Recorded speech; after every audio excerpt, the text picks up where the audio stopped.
Bonjour tout le monde. La séance d'aujourd'hui s'intitule l'analyse spatiale.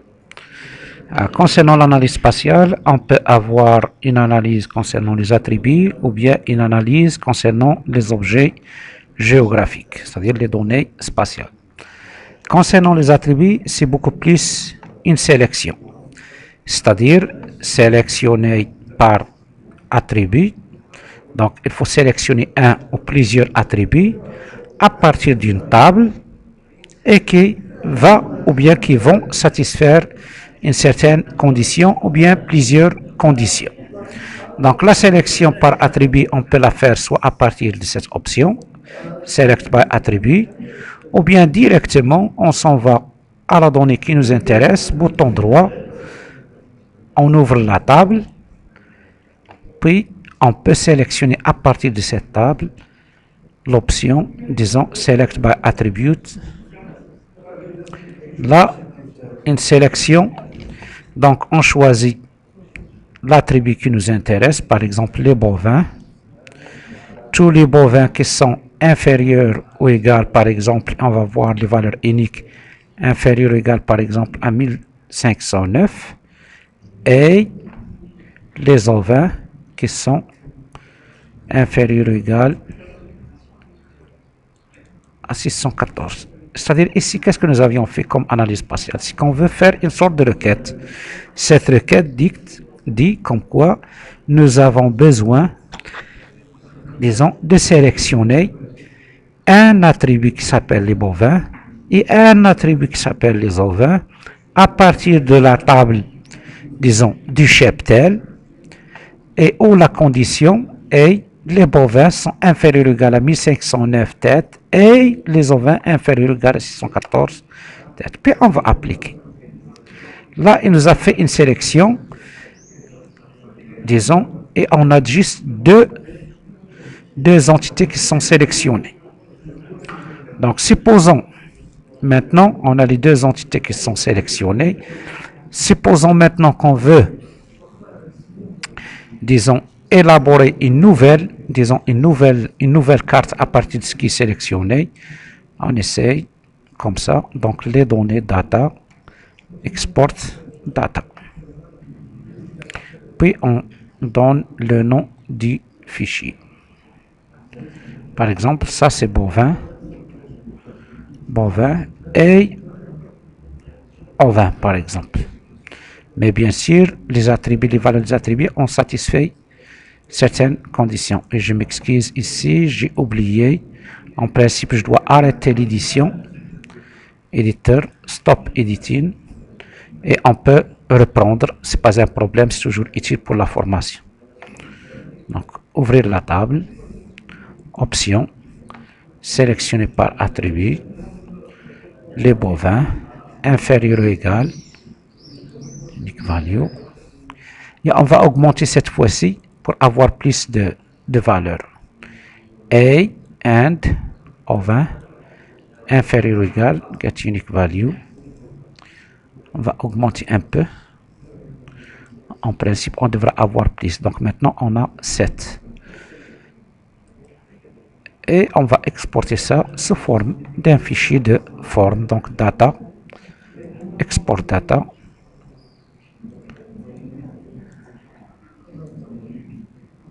Et on va l'appeler bovin and ovin. OK. Oui. Et maintenant, on a notre nouveau fichier qui est là. Donc, la requête, elle sert à extraire à partir d'une table un ou plusieurs attributs qui vont satisfaire une ou plusieurs conditions. Chaque attribut, il va satisfaire une certaine condition. Et on a un fichier qui est là, bien sûr. Ce fichier, cette donnée qui a résulté suivant une certaine contrainte, va être superposée à d'autres données pour servir à la décision. Donc, ça, c'est les requêtes. Maintenant, ça c'est bien sûr les requêtes, c'est beaucoup plus avec les attributs, mais supposons maintenant par exemple qu'on veut créer un point d'eau. Si on veut créer un point d'eau, par exemple, et on cherche quels sont les devoirs qui sont déjà servis par certains points d'eau. D'accord? Là, j'ai pas de points d'eau, mais j'ai des écoles, ce sont des points, j'ai les devoirs sous forme de points, et c'est le même principe. Par exemple, quels sont les devoirs qui sont près des écoles?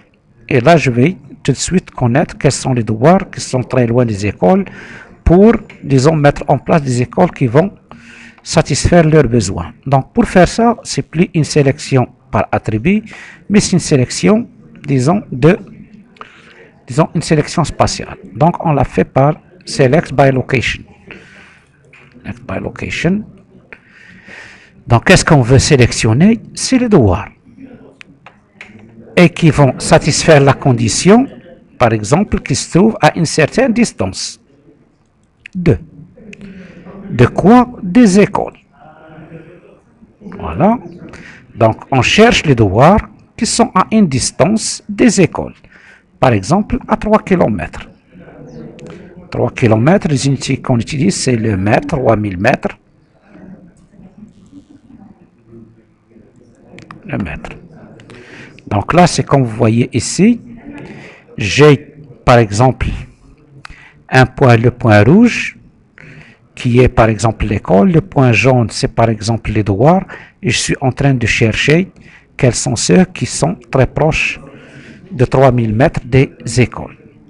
Et on peut faire ça pour n'importe quel type d'objet, que ce soit devoir, que ce soit point d'eau, que ce soit école, que ce soit dispensaire, etc. Puis appliquer. Là, il me donne bien sûr le résultat, quels sont les devoirs, tous les devoirs sont sélectionnés, ok, et sont prêts à 3000 km, à 3000 mètres des devoirs. Ça, c'est le devoir en rouge. Ce qui est sélectionné, ce sont, disons, les devoirs. Et ça, c'est très utile. C'est un principe, disons, c'est très utile. Il est possible aussi, par exemple, de sélectionner quelles sont, par exemple, les communes qui contiennent un certain ensemble de devoirs. Par exemple, je peux sélectionner, par exemple, certaines communes. Open Attribute Table. Par exemple, T-Shift. Beptesa. J'ai deux devoirs. Attendez, pour qu'il n'y aura pas de problème. Je vais répéter. Open Attribute Table. Parce que les sélections, parfois, ça porte à confusion. Puis Beptesa. J'ai deux communes qui sont sélectionnées. Je peux chercher quels sont les devoirs qui sont à l'intérieur de ces deux communes. La même chose ici, sélection, select by location. Et là, je suis en train de chercher les devoirs, mais qui ont leur centre dans les communes. Et là, il ne va pas prendre toutes les communes, il ne va faire la recherche qu'avec les communes qui sont sélectionnées. Et comme vous voyez ici, utiliser les objets sélectionnés. Voilà. Et il nous a sélectionné le devoir qui se trouve dans les deux communes. On peut choisir juste un, on peut choisir deux. Et là, c'est aussi une sorte d'extraction. Alors, l'autre type d'analyse, ça intègre beaucoup plus la géométrie. Et là, pour le faire, par exemple, je vais changer ici.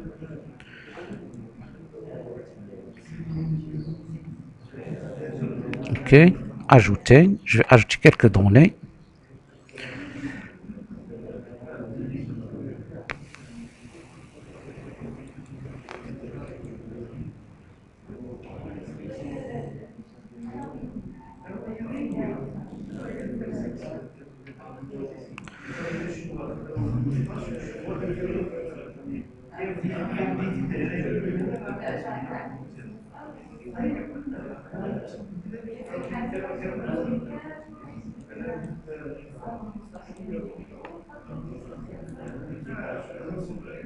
J'ai ici par exemple le réseau routier concernant les routes, une certaine zone,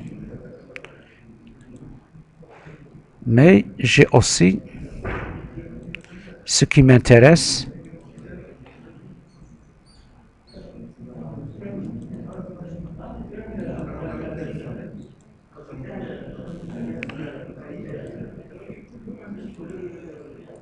Donc j'ai le réseau routier, puis j'ai la limite ici qui m'intéresse de Shawen.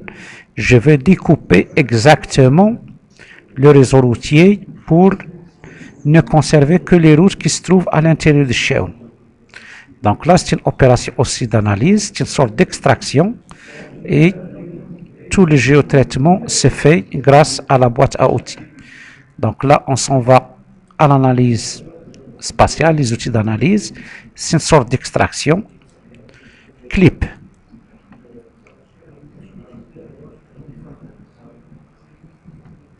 OK. Quel est l'objet qu'on veut découper? Ce sont les routes. Quel est le polygone ou bien l'objet qu'on veut utiliser pour couper, pour la coupure? C'est Shawen. Puis je dis OK. Ça va être rapide. Voilà. Et là, si j'enlève les routes, j'enregistre mes routes qui sont découpées comme ici. Et on se sert avec, on utilise ça. L'autre méthode, les autres méthodes d'analyse, par exemple, intersect. Intersect, c'est-à-dire avoir des zones communes entre deux couches. Union, l'union, c'est pas comme l'intersection. L'union, c'est-à-dire c'est combiner toutes les données. Une autre opération qui est très utile, c'est dans le général. C'est l'assemblage. C'est celle-ci qu'on va utiliser, c'est très important. C'est-à-dire lorsque vous avez deux cartes à assembler.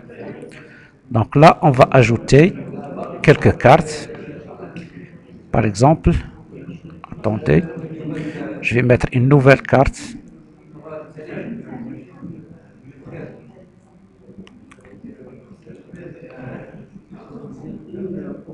Ça prend un peu de temps, il est confus.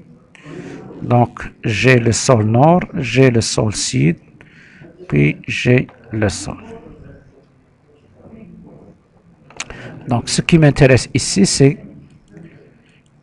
j'ai deux cartes, par exemple, cette carte ici, puis j'ai une deuxième carte ici. Ce que je veux, c'est avoir une carte commune.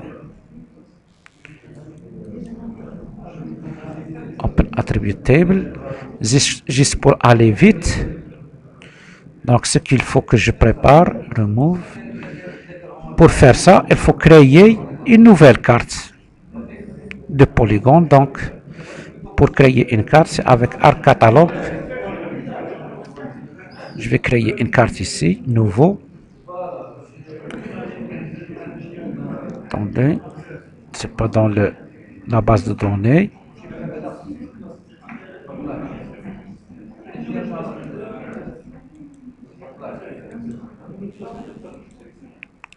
Là, je vais la mettre ici. Fichier, nouveau, shapefile. Et je vais l'appeler sol. Nous avons des entités polygonales, polygone, edit. On va copier ici sol nord, ajouter, appliquer, OK. Puis OK. Et maintenant, je vais ajouter celle-ci ici. Donc, l'objectif, c'est, disons, assembler cette carte à cette carte pour ne donner qu'une seule carte au lieu d'avoir deux. Et la nouvelle carte, on va l'utiliser, bien sûr, dans les opérations de superposition. Ce qui est important ici à mémoriser et à vérifier, c'est que la carte qui va contenir, disons, les deux cartes doit avoir les mêmes attributs que les deux cartes qu'on va juxtaposer. Donc, on a FID, Shape, ID. Il faut vérifier les types aussi. Donc, le type, c'est ici, c'est long. Puis, la longueur, c'est 6, etc. Il faut vérifier ça. Il faut avoir la même chose. Propriété. Les champs, donc, c'est la même chose. Donc, maintenant, qu'est-ce qu'il faut faire? C'est très simple. On passe aux outils de gestion des données, général. puis Append. Donc Append, comme vous voyez ici, il y a le input, l'entrée. Il y a deux données qui sont en entrée et qu'on va, disons, essayer d'assembler. Et bien sûr, il va y avoir une ligne ici, c'est cette ligne-là, et c'est cette ligne-là qui est à cheval. Ça, c'est continu. Là, il faut suivre chaque opération de juxtaposition par ce qu'on appelle l'agrégation. Donc, on va ajouter toutes les cartes, même s'il y a une vingtaine, ce n'est pas un problème. Ce qui est important, c'est d'avoir assez d'espace mémoire et que le processeur il est rapide. Puis, on va choisir la feuille qui est vide, la carte qui est vide, et qui va continuer les deux. Ici, le type de schéma test, il faut laisser test. Il ne faut pas dire non. Pas de test. Si on ne dit pas de test, il ne va pas copier les attributs. Le test est très important parce qu'il va voir la correspondance entre chaque attribut et un autre. Parce qu'une opération de juxtaposition, c'est beaucoup plus les données spatiales qui sont ajoutées. Mais même s'il y a 1000 cartes, toutes les cartes ont le même attribut. Et ça, c'est très important. C'est une jointure, si vous voulez, spatiale, une carte avec une autre. Il est possible qu'il y ait un polygone sur la limite qui n'est pas complet, mais qui est complété sur l'autre feuille. Et c'est ça l'importance de l'assemblage. Par contre, une jointure, juste une jointure d'attributs, là, on ajoute des attributs, mais les données spatiales sont conservées. On a les mêmes données spatiales.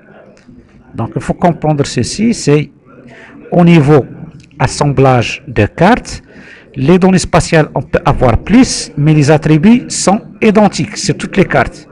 Une jointure d'attributs, c'est que les données spatiales sont identiques, mais on peut avoir plus d'attributs. Parce qu'on ajoute les attributs, mais pas les polygones. Pas les points, les lignes et les polygones. Et là, c'est terminé. Bien sûr, on peut voir l'autre carte. Comme vous voyez.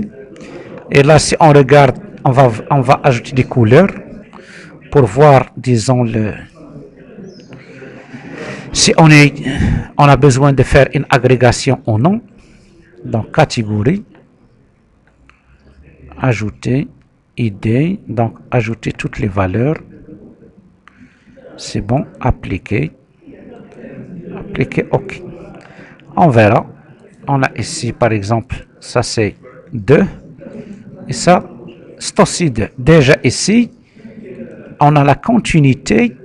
On regarde ça, c'est combien? C'est aussi 2. Donc, ce qu'il faut, il faut suivre celle-ci avec une opération d'agrégation.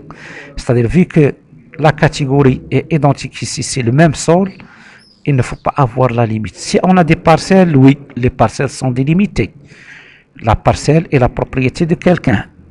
Par contre, ici, ça c'est le sol qui est représenté, donc il ne doit pas y avoir de rupture pour la même catégorie. Donc, on va faire une opération d'agrégation.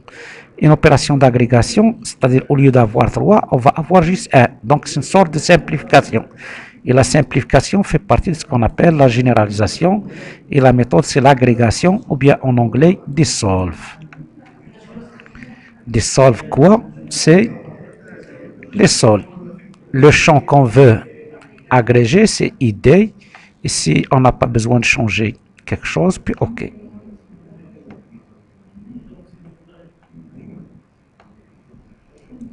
Et là, comme vous voyez, c'est changé. On peut faire quelques couleurs, on peut associer ça à quelques couleurs pour voir les choses.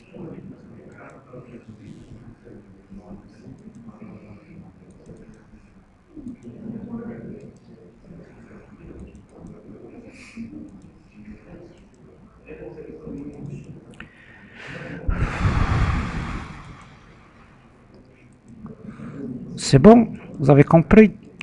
Et tout ce que nous avions appris maintenant, il suffit juste d'ajouter, disons, de faire des sélections d'attributs, sélection spatiale, superposition, découper, disons, assemblage, pour arriver à un résultat final. Et c'est ce résultat qu'on a besoin de décider. Et c'est ça le cycle. C'est pas difficile, c'est quelque chose de très simple, il suffit juste de pratiquer. Et je vous demande de bien vouloir pratiquer si vous voulez avancer. Comme vous voyez, on a les 5, disons, catégories qui sont représentées. Et merci.